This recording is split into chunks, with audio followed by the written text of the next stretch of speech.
Hi there. I interviewed the communications coordinator for my school district, Lincolnshire Prairie View School District 103, and I found out a lot of valuable information about the school district's social media policy and how it affects students, teachers, and parents of the district. The policy discusses how District 103 recognizes the important role that technology plays in the educational process, as well as in the personal lives of the students, teachers, and parents of the district. So the policy goes into why it was made and how it is intended to foster a thoughtful and responsible use of social media and related technological communication tools in a way that does not disrupt, create unnecessary distractions to, or adversely impact the educational process or the interpersonal relationships among the students, faculty, and staff. So the policy also defines what social media is, and it gives some examples that students, teachers, and other faculty may use.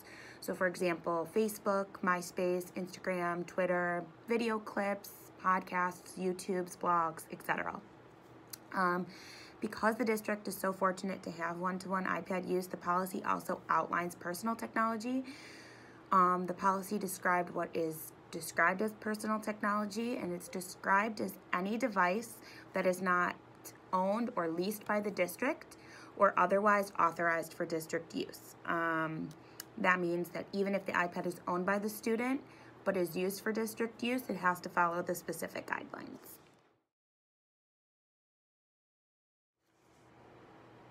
So what is the social media policy for this school district for district employees? Well, when I was talking to the social media coordinator or the communications coordinator, the policy for school district employees is very long in terms of social media.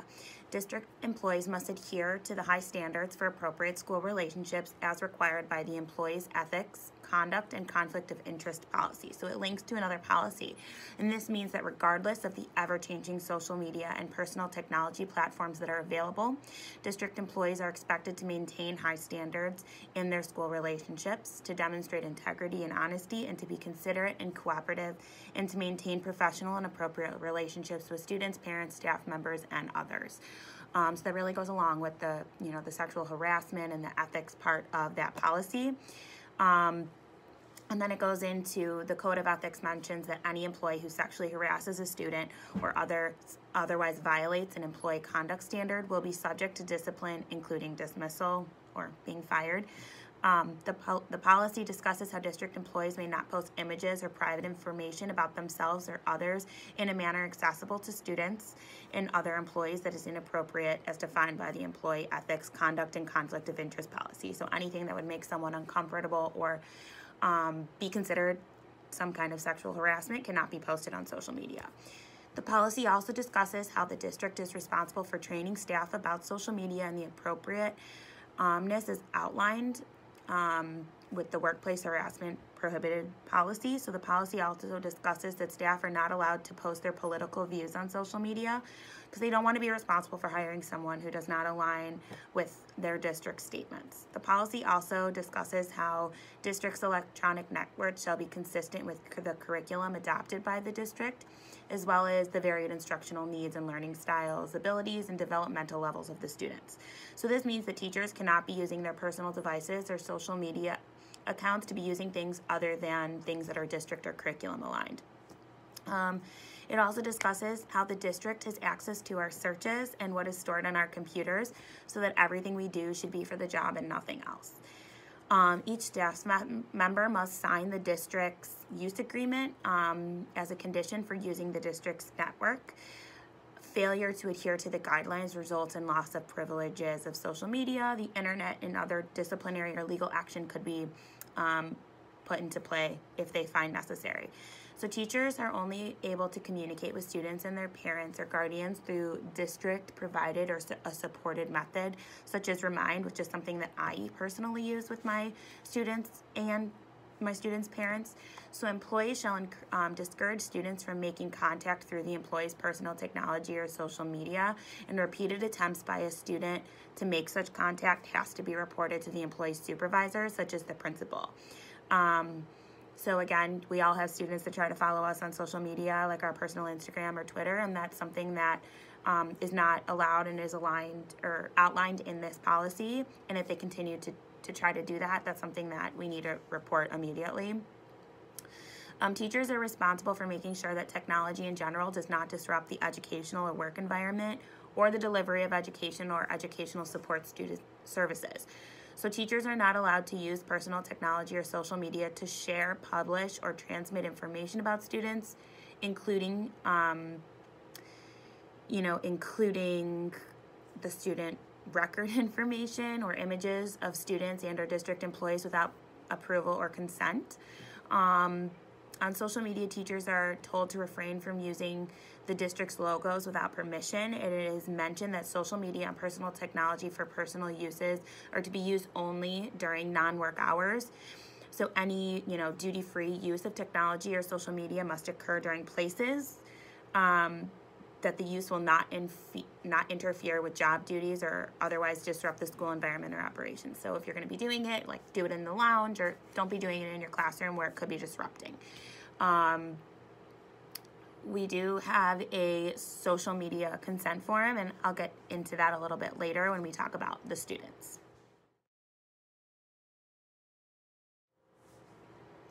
So then, what is the social media policy for the school, for the students specifically? So it discusses how the curriculum and content policy states how students must be educated about appropriate online behavior, including but not limited to interacting with other individuals on social networking websites and in chat rooms, in cyberbullying awareness and response. So the social media and device policy also discusses how there are sites that are blocked and that may contain harmful material such as obscene or pornographic or harmful or inappropriate material for students. So for example, Facebook and Instagram is blocked on all school devices through the school internet network.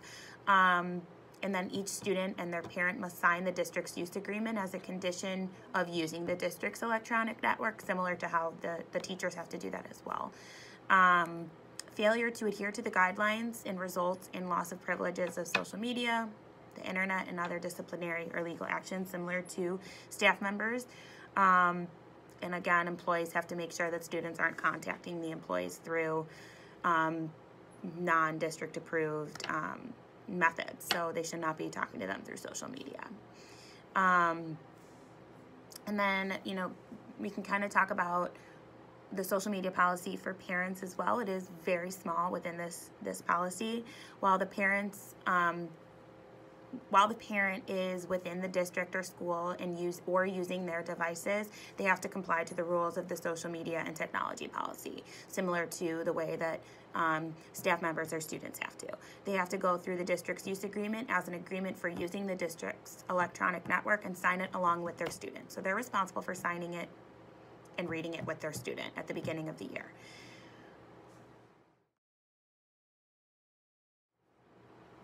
So one of the questions are teachers encouraged to use social media in their classrooms? The policy was made because the district recognizes the important role that technology and social media plays in children's and staff members' lives in our society. And when I entered this district, I was told that I should have a classroom website, and that students have access to our pages as well as their parents, and they should be able to access the information for our classrooms as well as any assignments that are giving out. And homework needs to be posted. We are told to link Instagram and Twitter accounts to our website so that parents and other staff members and students can follow us. So we are given a list of students that are not allowed to be in our videos or our photos, and that means we're not allowed to post about them on our social media or websites. And however, at the beginning of the year, every parent is given a consent form when they register their student for school, and they have to sign if they are okay with their student being, kind of published on teacher social media accounts or their websites. And then we are encouraged to post pictures of our students on our social media accounts if we do have consent.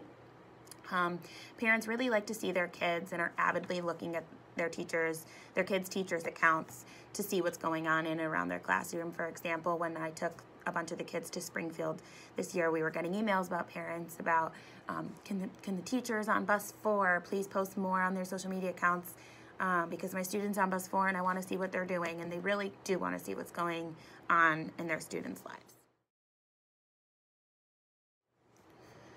So what surprised me about the school's social media policy, it surprised me that it was more geared towards teachers than it was towards students. So, when asked, was there anything missing in my school's policy or would I recommend anything, you know, after researching other schools' policies, I thought that my district could have included the dangers of abusing social media. I think that it would be very wise for students to see what some of the dangers are and have it specifically outlined for them to see. So some other districts included some state legislation dealing with social media abuse. For example, it talked about the dangers of sexting and other forms of social media abuse, and I think that this would improve my district's policy. My district's policy also linked a lot to other policies, which made it hard for everyone to read.